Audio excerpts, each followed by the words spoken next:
Bom, vamos lá, mais treinamento total para você gabaritar. Vamos lá. E mais, adivinha, né? Mais um caso hipotético. Francisco é servidor do Tribunal Regional Federal, ou seja, servidor federal, tendo sido processado administrativamente em razão de prática de conduta sujeita à penalidade de suspensão, ok? No curso do processo disciplinar, Francisco preencheu os requisitos legais para sua aposentadoria. Em razão disso, pleiteou a autoridade competente a extinção do processo disciplinar e a concessão da aposentadoria. E aí?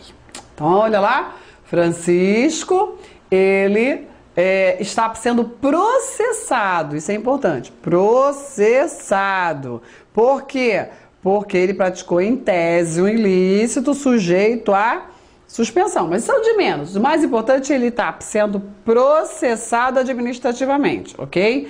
Isso que mais importa. Ele está sendo processado administrativamente porque, a princípio, ele praticou um ilícito. E aí, no curso do processo disciplinar, ele quer o quê? Aposentadoria. E aí ele pleiteia a extinção do processo. Olha, vou me aposentar, você não pode me punir, me processar mais, né? Porque é suspensão, eu me aposento, vocês não vão conseguir me suspender, porque eu tenho direito à minha aposentadoria, né? Já preenchi todos os requisitos, já posso pedir. E aí, ó, é essa a questão, né? Francisco espertinho, né? E aí, qual é a pergunta? Nos termos da Lei 8.112, Francisco somente poderá ser aposentado voluntariamente após a conclusão do processo e o cumprimento da penalidade a caso aplicada. Ou deve ser imediatamente concedida a aposentadoria voluntária de Francisco, no entanto, o processo deverá prosseguir até o seu desfecho final e, se concluída pela falta, a sanção será convertida em multa pecuniária. Não era uma saída não, né? Eu nunca tinha pensado nisso. É, uma saída boa. Bom, o processo... Mas tá errado.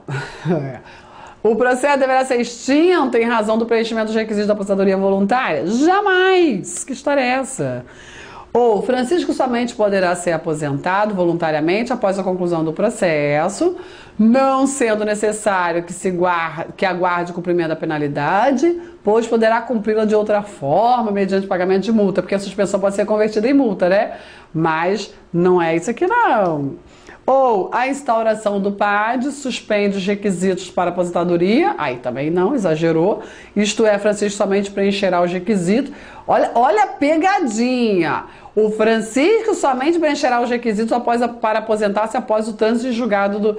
Não, olha só, preenchimento de requisito é critério objetivo, né? Ó, meu filho, você está dizendo lá que você, Francisco, tem que ter 35 anos de contribuição...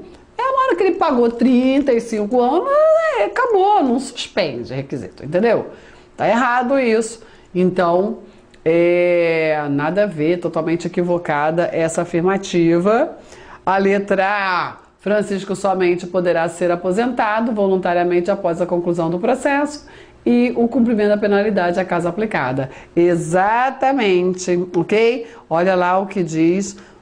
O artigo 172, o servidor que responder a processo disciplinar só poderá ser exonerado a pedido ou aposentado voluntariamente após a conclusão e o cumprimento da pena aplicada. Então, assim, mesmo que Francisco tenha direito a se aposentar, já cumpriu todos os requisitos, como ele está... Ah, mas aí se ele for inocente? Tá, então se ele for inocente, que bom, parabéns. Mas ele só pode ser aposentado voluntariamente após o cumprimento da pena disciplinar, né? O encerramento do processo, a conclusão do processo e o cumprimento da pena disciplinar se acaso aplicada. Entendeu? É uma regra expressa da Lei 8.112. Agora, cuidado, né? Se você ler aposentadoria compulsória, não, né? E aposentadoria por invalidez? Também não, entendeu? Não fica aguardando. Isso aqui só se aplica, essa regra tem que aguardar a conclusão do PAD, só se aplica para aposentadoria voluntária, né? Aposentadoria compulsória ou aposentadoria por invalidez, não, hein? Cuidado com as pegadinhas da banca. ok? Não é a dica boa essa? Você não tinha pensado nisso, né? Fala a verdade. Fala a verdade. Tá gostando? Espero que sim. Se estiver gostando, manda uma mensagem. Se não estiver gostando, manda uma crítica construtiva, tá? Não vem me arrasar, não. Porque eu fico chateada. Mentira, mano. Fazer o quê, né? Não dá pra agradar todo mundo. Impossível agradar todo mundo. Até que eu tenho um índice bom, um Ibope bom, sabe? Graças a Deus. Muito bom. Até a família manda beijinho pra mim. Adoro receber beijinho da família. Gostam do quê? Fazer o quê? Eu tenho que invadir a casa, né? Dos familiares. Eu falo muito, falo com esse vozeirão.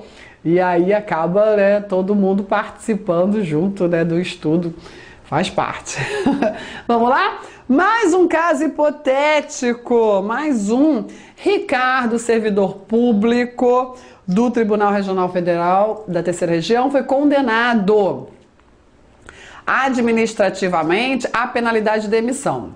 Ok? Então, servidor foi condenado à demissão. Já o seu colega Bernardo, também servidor público do Tribunal Regional Federal e ocupante de cargo em comissão, foi condenado administrativamente à penalidade de destituição do cargo em comissão. E aí, nos termos da Lei 8.112, as mencionadas penalidades disciplinares foram aplicadas. Muito interessante. Olha lá, eu já falei disso aqui no nosso curso, eu falo mesmo. Lembra que eu faço revisão da matéria, de tudo que é pertinente? Eu já mencionei isso aqui, no nosso curso de resolução de questões. Então vamos lá. O que nós temos aqui? Penalidades. Qual é o tema qual é o núcleo da questão? Competência para aplicação de penalidades. Organiza sempre o pensamento. Organiza o pensamento que te ajuda demais. Competência, né, para aplicação de penalidades. Penalidades aplicadas. E aí aconteceu, Ricardo, ele foi condenado à demissão e o Bernardo, que é comissionado, ele foi condenado a, destituição do cargo em comissão, ok? Qual a diferença da demissão e a destituição? A demissão é aplicável no cargo efetivo, a destituição é aplicável no cargo comissionado. E também na função de confiança. As duas acabam com o vínculo funcional. São penalidades máximas aplicáveis aos servidores ativos. Cassação também é penalidade máxima aplicada ao servidor inativo. Show? Ok? Então vamos lá.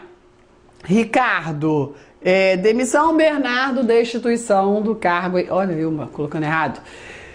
Quem é que aplicou a penalidade? Foi aplicada pelo presidente do TRF e pela autoridade que nomeou Bernardo para o cargo em comissão, respectivamente.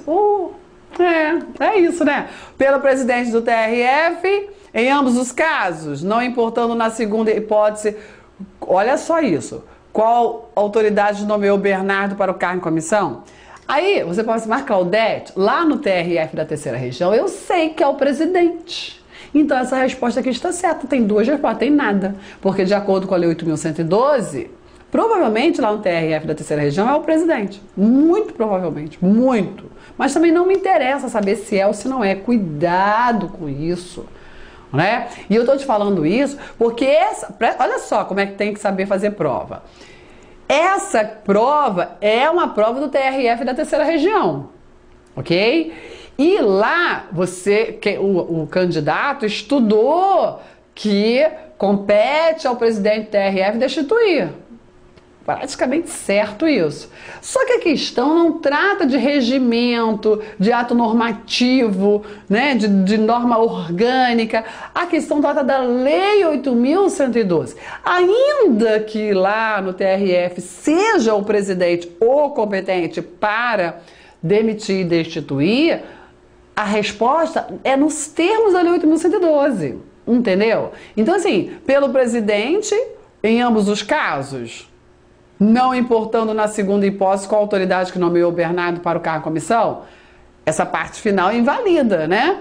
Não importando quem nomeou? Não, importa quem nomeou. Mas aí, acho que o Claudete eu sei que é o presidente, mas não interessa, né? Por quê? Porque na destituição do cargo em comissão, segundo a Lei 8.112, é competente para destituir a autoridade que nomeou. ok? Então, muito cuidado, além de saber a matéria, tem que saber fazer prova, né? Uma pessoa ansiosa vai lá e marca a letra B, mal, muito mal.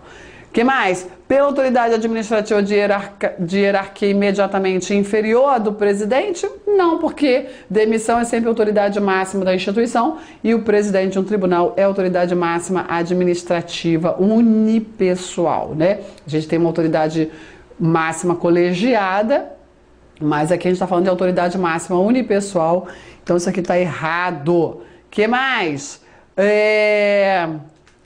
Pela autoridade administrativa de hierarquia imediatamente inferior do presidente e pela autoridade que nomeou o Bernardo, também não.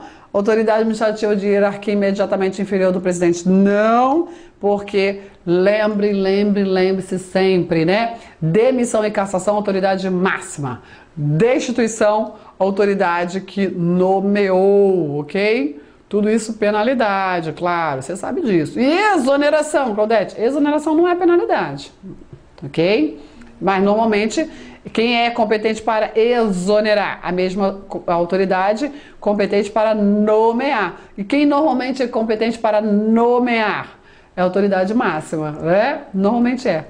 Tá bom? Ok? Normalmente é. No cargo efetivo, é. No cargo em comissão, pode ser. Normalmente é. Entendeu? Porque a nomeação preenche cargo efetivo e a nomeação preenche cargo comissionado. Olha só.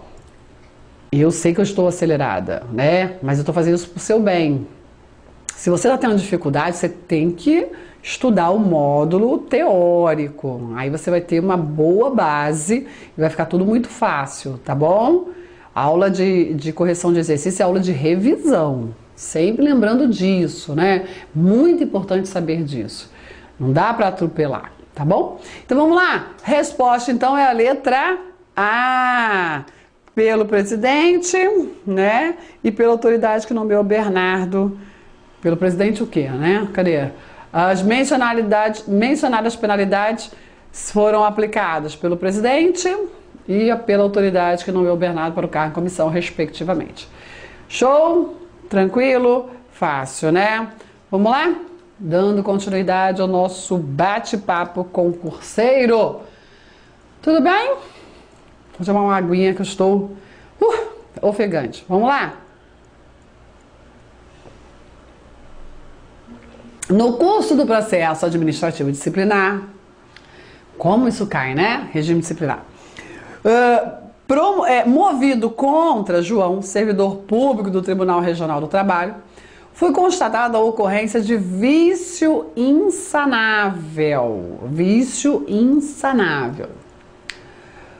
Em razão disso, a autoridade determinou a instauração do processo que declarou sua nulidade total. A propósito dos fatos e nos termos da Lei 8.112, então o que é que nós temos aqui? Nós temos um processo administrativo disciplinar, ok? Onde tem vício insanável e o que houve? Nulidade total. Nulidade total. Tudo bem? Vamos lá. Letra A.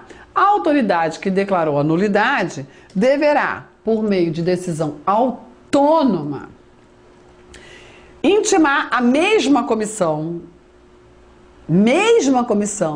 já formada para o anterior processo administrativo para que seja instaurado um novo processo. Como assim?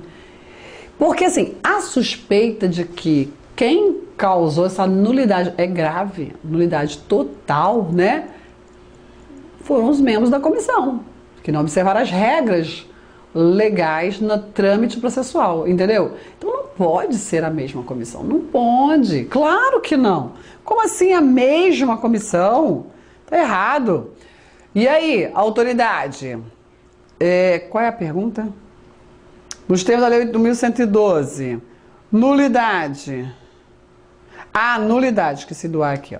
A nulidade, em razão do vício insanável, nunca é total. Mas ser parcial, sendo aproveitados os atos já praticados. Claro que pode ser total. Total ou parcial, entendeu? Não, que nunca é total. Olha, nunca, sempre, jamais, em hipótese alguma, você desconfia sempre, tá?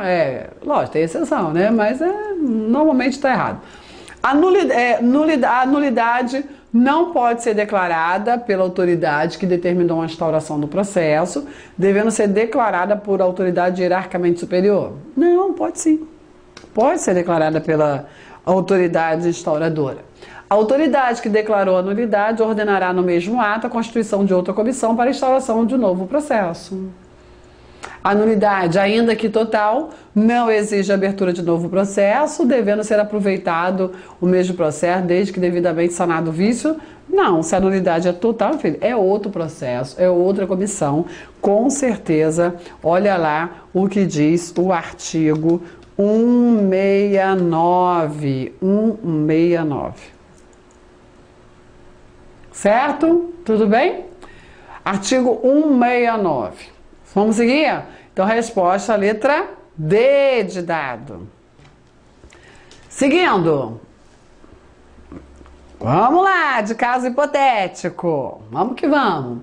Júlia, servidora pública federal e chefe de determinado setor do Tribunal Regional do Trabalho, cometeu ao servidor Ricardo atribuições estranhas ao cargo que ocupa, não se tratando de situação emergencial ou mesmo transitória que justificasse tal conduta, ok?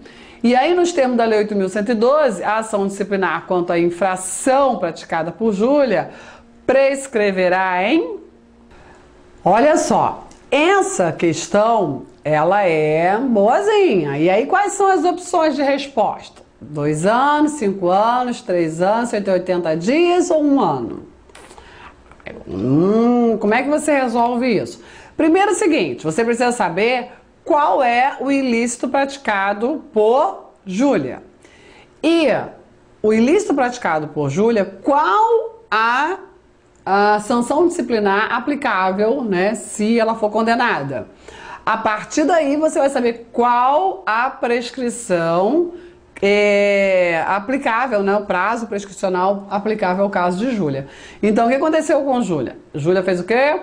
Ela passou para o Ricardo, que também é servidor, ok? E não era situação emergencial nem transitória. Ela passou o quê? Ela cometeu a Ricardo atribuições estranhas ao cargo que ocupa. Então, qual foi o ilícito dela, né? Ela é proibida a passar para outros servidores, né? Cometer a outros servidores atribuições estranhas ao cargo que ocupa, exceto em situações emergenciais e transitórias. Isso está lá. Aí você tem que combinar vários artigos. Aí está lá no artigo 117, inciso 17, ok? Aí você combina esse artigo 117 com o 130, né, que diz o seguinte, olha, a suspensão será aplicada nas proibições que não tipifiquem aí caso de demissão. Aí você vai lá no 132 e vai ver os casos de demissão. Vai ver que o 17, o inciso 17 do 117 não tipifica conduta passiva de demissão. Então, é residual, é o que restou. Então, só pode ser suspensão, ok?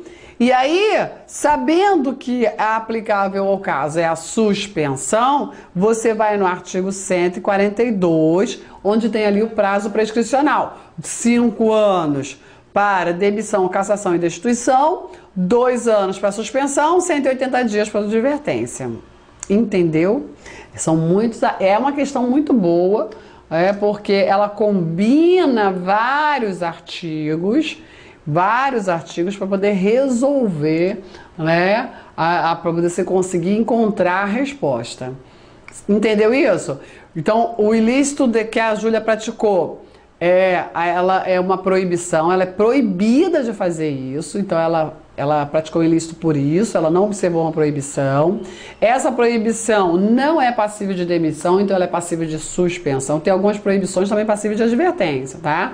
Enfim, aqui ela é passível de suspensão. A suspensão prescreve Qual a resposta? Prescreve em 2 anos, de acordo aí com o artigo 142. Mas você indo lá no artigo 142, você não acha a resposta, porque você tem que saber qual a sanção aplicável ao caso da Júlia, né?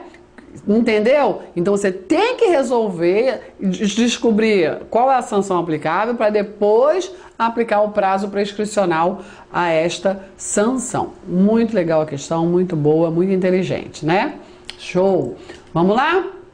Por isso que eu digo, né? Cada vez mais.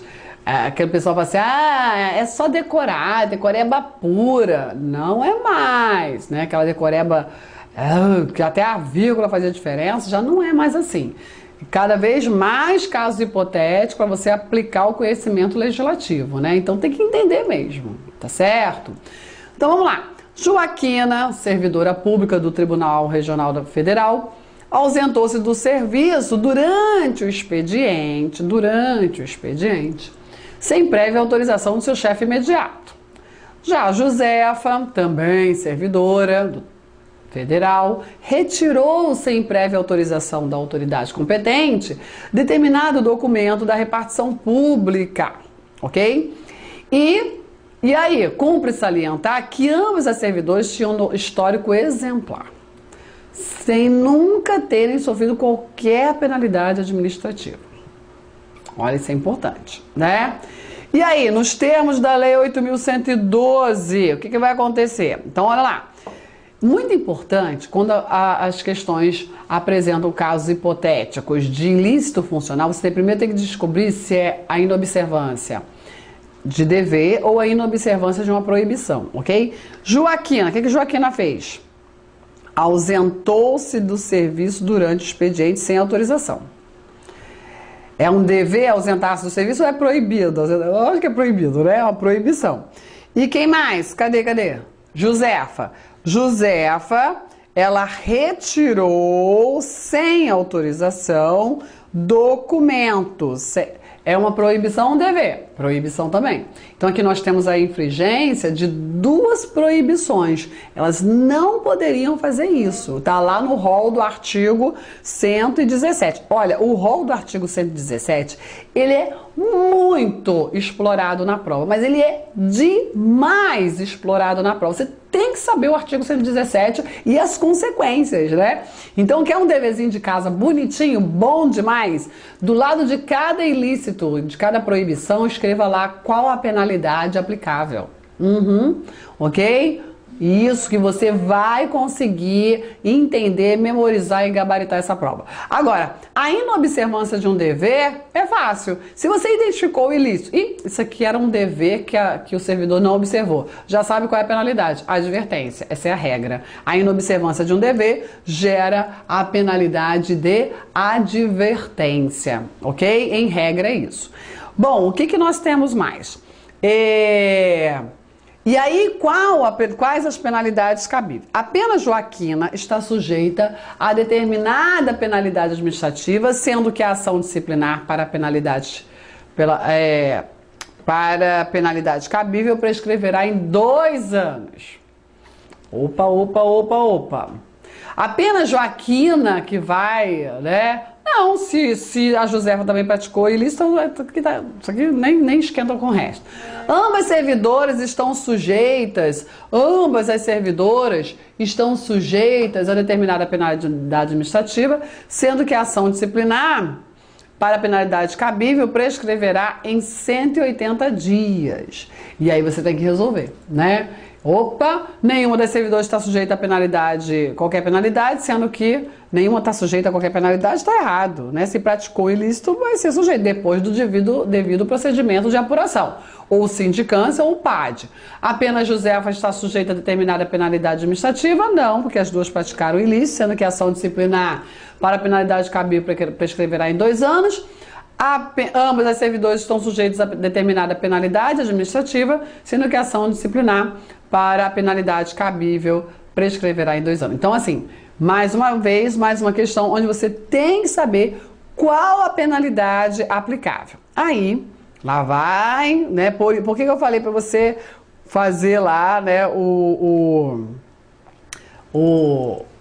117, colocar lá o que cabe para cada penalidade. Quando você vai lá no artigo 129, nós temos a seguinte redação. Olha, a advertência é aplicada na violação das proibições do artigo 117, de 1 a 8 e a proibição 19 também. E ausentar-se do serviço durante o expediente é o inciso 1. E retirar-se a autorização da autoridade objeto da repartição é inciso 2. Então, inciso 1 e 2 são proibições, ok? Esses dois ilícitos praticados pelas duas servidoras são proibições passíveis de advertência. São proibições passíveis, a inobservância passíveis de advertência. Entendeu isso? Ok?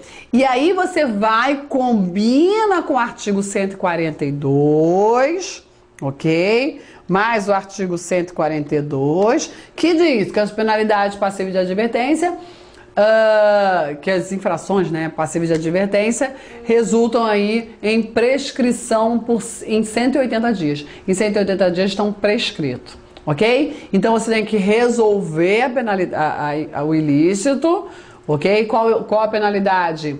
Identificar qual é ilícito, se é dever ou se é proibição. Se é dever, é fácil, é advertência. Se é proibição, qual é a penalidade cabível naquela proibição? Porque tem proibição para passível de advertência, passível de suspensão, passível de demissão, ok? Artigo 117. E descobrindo qual é a penalidade, você vai saber qual a prescrição. No caso, a advertência, mais branda, menor prazo, 180 dias, ou seja, a resposta é a letra B de bola. Ambos os servidores estão sujeitos a determinada penalidade, sendo a ação disciplinar para a penalidade cabível, prescreverá em 180 dias, porque a penalidade aqui é a advertência, né? É uma questão, eu sei, para você resolver ali, né, na prova. Nossa, não é fácil não, Claudete. É muito detalhe, eu sei, mas você consegue. Vai por parte, ok? Questão assim, né, que envolve muitos dados.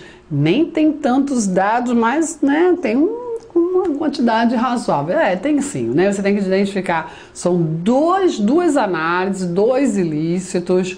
Identificou o ilícito. Isso é muito importante. Identifica se é dever, identifica se é proibição. Identificou. E agora? Agora eu vou verificar qual a penalidade cabível. Identificou qual é a penalidade cabível. Esse do dever é muito bom, né? Porque você, olha, isso aqui era um dever que o servidor tinha e ele não observou. Já sabe que a penalidade é advertência. Tudo bem? O problema é a proibição. Proibição que você tem que saber uma por uma, né? O que é passível de advertência, o que é passível de suspensão e o que é passível de demissão. Tudo bem?